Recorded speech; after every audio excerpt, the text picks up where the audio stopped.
বন্ধুরা, আমার আর মনে হয় এদেশে থাকা হবে না।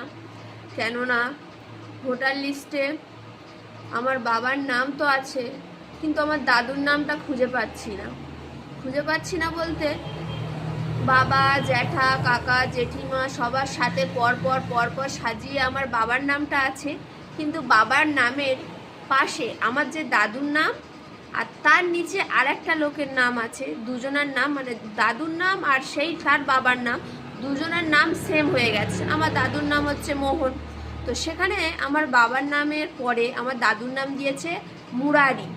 মোহনের জায়গায় মুরারি কর্মকার। তার নিচে যে ব্যক্তি আছে তার বাবার নাম আছে মুরারি কুমার। তো আমি এবার কি করব? আমার বাবা এবার কি করবে? আমি তো সেটাই ভেবে পাচ্ছি না। আমার বাবা যদি না থাকে আমি কী করে থাকবো?